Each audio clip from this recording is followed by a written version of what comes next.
Assalamualaikum warahmatullahi wabarakatuh. Perkenalkan, nama saya Lasari, NIM 171044645 dari kelas pagi A1 semester 7. Baiklah, di sini saya akan menjawab ujian akhir semester atau UAS mata kuliah Manajemen Pemasaran Internasional atau MPI, dosen pengampu Adi Mursalin SEMM.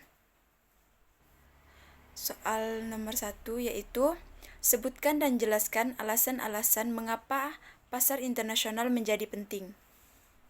Yaitu karena adanya lini produk adalah sekelompok produk yang berhubungan yang diproduksi oleh Suatu perusahaan dapat memiliki lebih dari satu lini produk dan tiap produk dalam suatu lini tersebut dapat dijual secara terpisah. Contohnya, NIK adalah perusahaan multi internasional yang menjual produk lain sepatu, olahraga, pakaian olahraga, dan peralatan olahraga. Ketiga kategori ini selanjutnya dibagi menjadi beberapa bagian subproduk berdasarkan olahraga dan penggunaannya. Kemudian soal nomor 2 yaitu jelaskan oleh saudara tentang periklanan global. Yaitu ada segmenting. Segmenting atau yang sering dikenal dengan segmentasi pasar merupakan tindakan mengklarifikasikan pasar ke dalam kelompok-kelompok dengan berbagai kategori sehingga kondisi tersebut memungkinkan kebutuhan produk yang berbeda-beda atau kombinasi pemasaran yang terpisah. Kemudian yang B yaitu targeting. Komponen kedua adalah targeting atau menetapkan target pasar yang ingin Anda sasarkan. Kemudian targeting merupakan tindakan menilai ketertarikan minat dari beragam segmentasi pasar. Kemudian yang C yaitu positioning. Ketiga adalah positioning atau penetapan produk yang merupakan upaya untuk menetapkan posisi produk dalam menghadapi persaingan. Pengembangan strategi pemasaran ini bertujuan untuk mempengaruhi tentang bagaimana suatu segmentasi pasar tertentu menilai produk maupun jasa ketika dibandingkan dalam kompetisi pasar. Sementara dalam menentukan posisi pasar, Anda harus menunjukkan bahwa produk Anda bisa dibedakan dari kompetitornya. Kemudian soal nomor 3 yaitu faktor-faktor yang mempertimbangkan dalam mengembangkan program-program promosi penjualan di pasar asing. Adapun faktornya yang pertama yaitu amati dan pelajari saingan usaha Anda. Nah, beberapa pertama yang dilakukan oleh seorang pengusaha perilaku atau pesaing usaha Anda. Anda harus mempelajari apa saja yang membuat produk mereka diminati banyak masyarakat. Anda juga harus mempelajari kapan mereka ramai atau sepi dikunjungi konsumen. Hal ini akan menjadi strategi usaha yang bisa Anda lakukan. Kemudian yang kedua itu pahami karakteristik usaha Anda. Langkah kedua yaitu Anda harus mengerti dan memahami karakteristik usaha Anda. Mengapa? Karena ini bertujuan agar Anda dapat mencapai target pasar dan ingatan lakukan usaha prinsip ekonomi yaitu mengeluarkan modal kecil untuk mendapatkan keuntungan sebesar-besarnya. Kemudian yang ketiga yaitu amati, tiru, dan perbaharui. Cobalah untuk mengamati perilaku pesaing, tirulah cara tersebut, dan modifikasi untuk usaha Anda. Cara ini sudah banyak dilakukan untuk mengembangkan usaha. Hal ini bisa dilakukan bagi pemain baru. Yang keempat yaitu ciri mitra usaha. Mitra usaha berguna untuk menanam modal di usaha kita, atau dengan kata lain yaitu menjalin kerjasama dengan perusahaan yang berkaitan dengan Anda. Anda juga bisa menekan biaya iklan produk usaha Anda. Yang kelima yaitu beri potongan harga atau diskon. Tujuannya untuk menarik minat masyarakat. Cara ini juga bisa menjadi cara ampuh untuk meningkatkan penjualan yang bisa Anda terapkan di event atau di hari-hari tertentu. Kemudian yang keenam yaitu Keramahan dan komunikasi ke konsumen. Pelayanan merupakan salah satu cara agar bisa membuat orang senang, yaitu dengan di kehidupan manusia, orang yang berperilaku baik kepada orang lain yaitu disenangi. Begitupun sebuah perusahaan dan ke konsumennya. Hal ini bisa memberikan kepuasan terhadap konsumen. Kemudian yang ketujuh yaitu jujur. Mengapa harus jujur?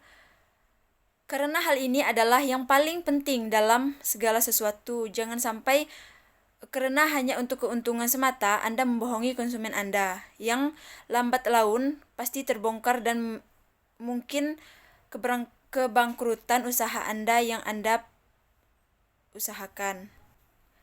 Jadi, usahakan menjadi pribadi yang jujur, karena untuk mendapatkan kepercayaan orang lain tidak gampang, dan jujurlah yang menjadi sifat orang percaya kepada Anda dan usaha yang Anda rintis.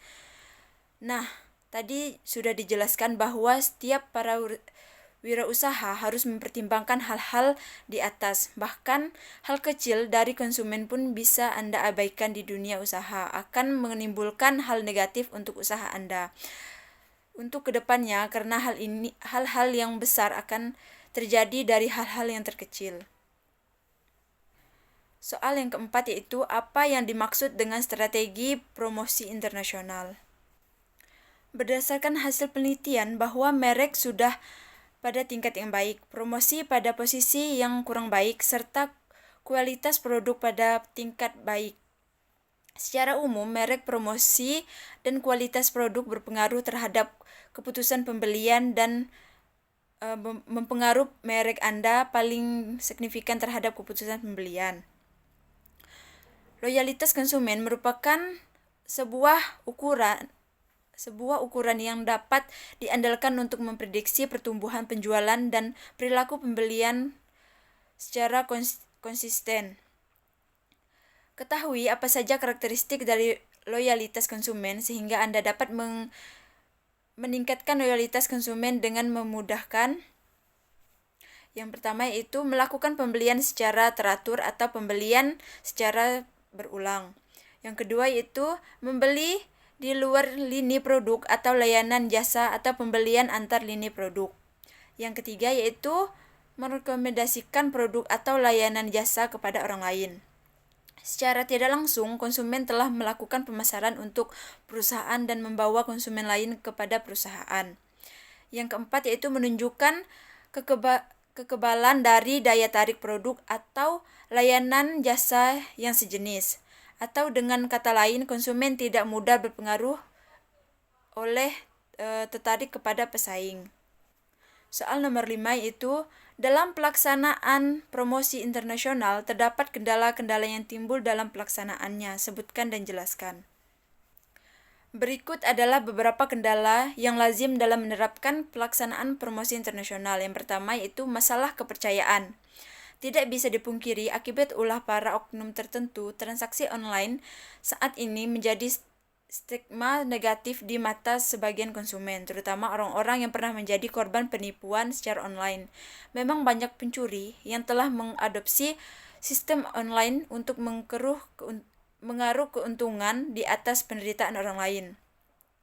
Entah itu melalui pencurian rekening online, penipuan kualitas produk, atau bahkan investasi bohong online. Kemudian yaitu masalah jarak. Memang jarak geografis bukanlah suatu masalah untuk mempromosikan suatu produk. Bahkan seseorang di pelosok Afrika bisa menjangkau produk di negara-negara Asia. Permasalahannya bukan terletak pada mekanisme promosi, melainkan pada mekanisme pengiriman. Jika Anda menjual secara fisik, bukankah barang tersebut harus dikirim langsung ke negara konsumen? Disinilah timbul beberapa persoalan termasuk kerusakan, kecelakaan, kehilangan, dan sebagainya. Kemudian yang selanjutnya itu masalah kualitas. Kebanyakan ketika Anda berburu produk treatment di toko fashion online, gambar-gambar yang disajikan begitu atraktif. Bahkan pakaian bisa akan terlihat indah di saat dipajang dengan patung dan difoto di angle yang tepat. Masalahnya, apakah Anda bisa meraba produk yang akan Anda beli? Tentu saja tidak.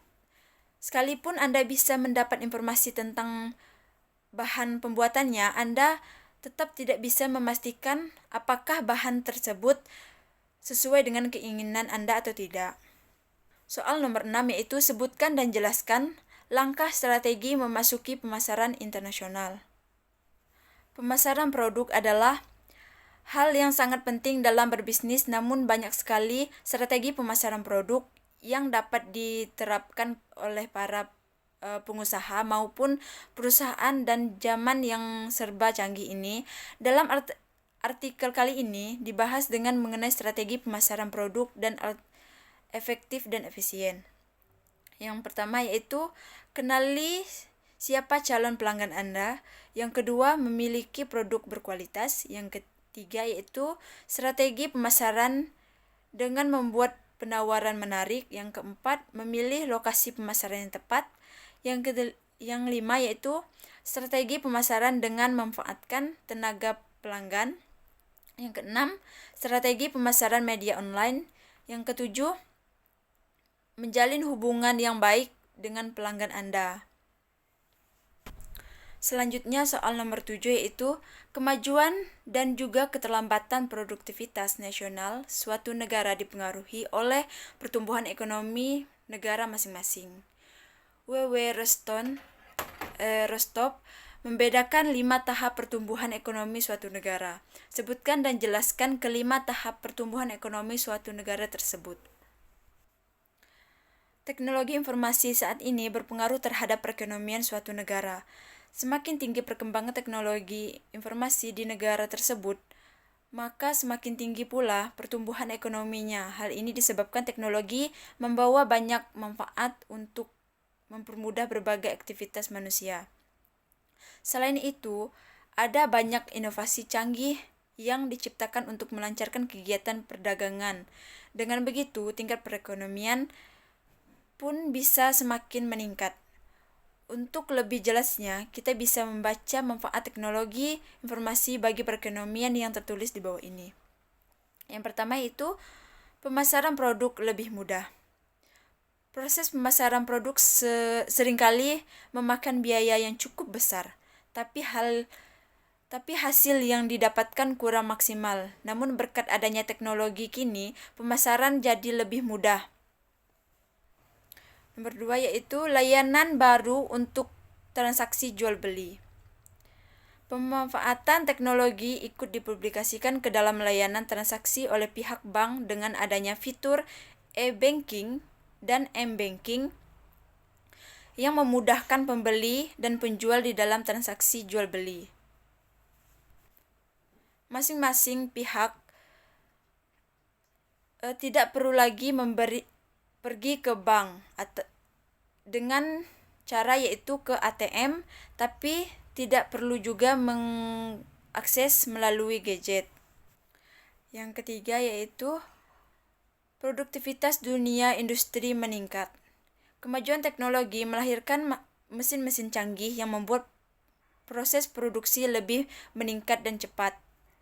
Dengan begitu, keuntungan yang didapat pun jadi lebih besar. Kehadiran teknologi juga meningkatkan konsumen untuk melakukan kontak langsung dengan pabrik atau melalui telepon atau aplikasi chattingan, sehingga pelayanan juga bisa diakses secara langsung.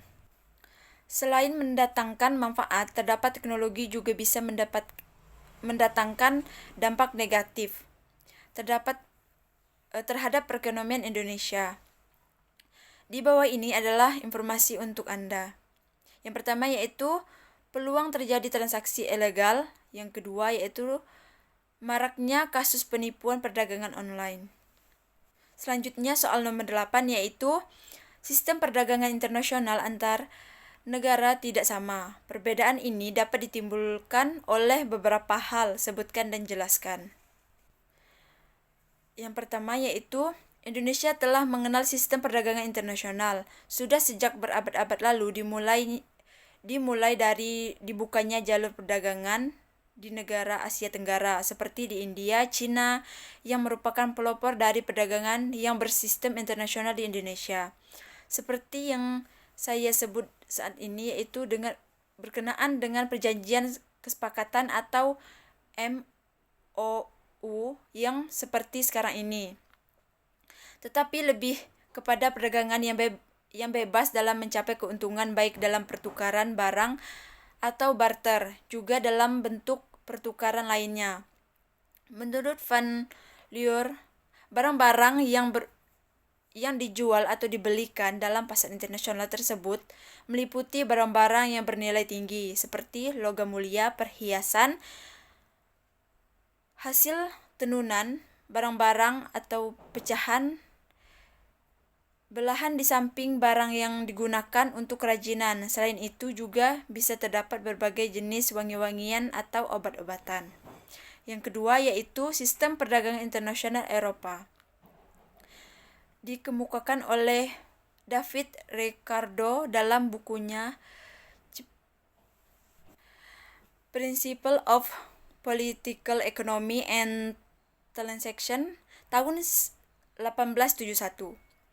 Menurut bukunya bahwa suatu negara yang kurang efisien dalam memproduksi barang dan jasa, dalam memproduksi dengan negara lain dapat memproduksi barang yang dihasilkan dengan melakukan spesialisasi dalam memproduksi barang dan jasa yang memiliki kerugian omset yang lebih kecil, dan mengimpor barang yang memiliki kerugian yang besar dalam memproduksi suatu barang dan jasa. Jika keunggulan kompetitif suatu negara bisa terjadi biaya yang lebih murah dalam memproduksi barang dan jasa di suatu negara dibandingkan dengan negara lain. Eropa berperan penting dalam meningkatkan partisipasi negara berkembang dalam Global Value Chain atau GVC World 2015. Pengembangan jejaring produk global dan pengembangan teknologi akan berdampak positif terhadap daya saing Indonesia. Berkaitan Indonesia dengan Uni Eropa dalam seni produksi dan pasar sangat erat. Kajian ini berusaha meningkatkan secara detail potensi kinerja secara strategi pengembangan ekspor di pasar Uni Eropa, terutama di dalam hal diplomasi perdagangan internasional. Yang C yaitu sistem perdagangan internasional di Jerman. Pameran perdagangan internasional terbesar di dunia diadakan di beberapa kota di Jerman seperti Hannover, Frankfurt, dan Berlin. Kombinasi dari produk berorientasi jasa, pengelontaran dana atau riset berhubungan kuat di antara industri dan akademisi, dan hubungan internasional berkontribusi terhadap ekonomi Jerman. Yang keempat yaitu atau D, sistem perdagangan internasional Amerika Serikat. Sistem perdagangan internasional Amerika Serikat ini telah mengembangkan teknologi pertanian yang maju, arsitektur megah, dan masyarakat setingkat negara. Pada akhir abad ke-19, perekonomian nasional Amerika Serikat merupakan perekonomian termaju di dunia. Kemudian soal nomor 9 yaitu apa yang dimaksud dengan sasaran pasar internasional, dan jelaskan proses penetapan sasaran internasional. Sasaran pasar internasional yaitu di mana kita memilih negara untuk kita memasarkan produk kita. Kemudian penetapan pasar sasaran pada dasarnya berusaha mengembangkan pasar-pasar negara potensial dan memilih sejumlah negara atau segmen pasar yang dikehendaki. Proses pemilihan adalah sebagai berikut: pemilihan negara atau seleksi awal, faktor umum, dan produk. Negara sasaran atau prospektif, estimasi potensial atau pasar. Negara potensial pasar tinggi atau estimasi pasar penjualan untuk produk perusahaan, produk kompetitif, dan struktur pasar. Pasar sasaran, identifikasi segmen pasar, optimasi pasar sasaran. Kemudian soal nomor 10 yaitu sebutkan dan jelaskan strategi memasuki pasar internasional.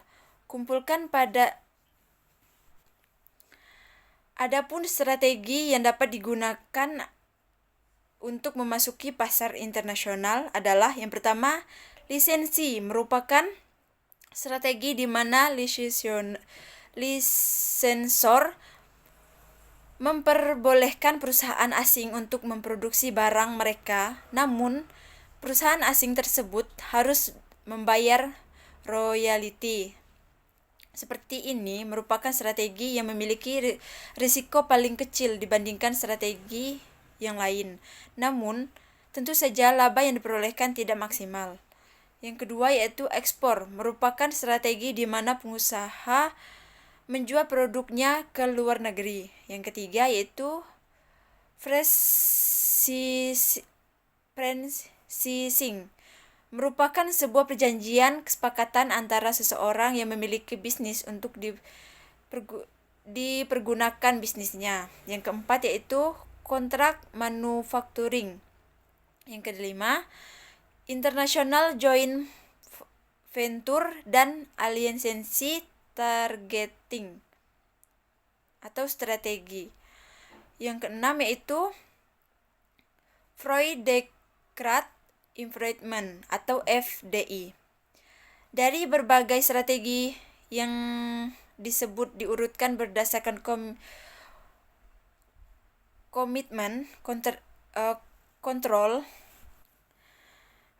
risiko dan potensi profit yang diperoleh oleh perusahaan. Jika menggunakan strategi tersebut, semakin besar profit yang diperoleh, maka akan semakin besar pula risiko yang kemungkinan akan ditanggung oleh perusahaan. Oleh karena itu, sangat penting dilakukan pemilihan strategi yang tepat agar memperoleh manfaat sebesar-besarnya dari kegiatan perdagangan internasional. Baiklah, hanya itu saja penjelasan dari saya. Jika ada kata-kata yang salah, saya mohon maaf. Saya akhiri. Wabillahi taufiq wal hidayah. Wassalamualaikum warahmatullahi wabarakatuh.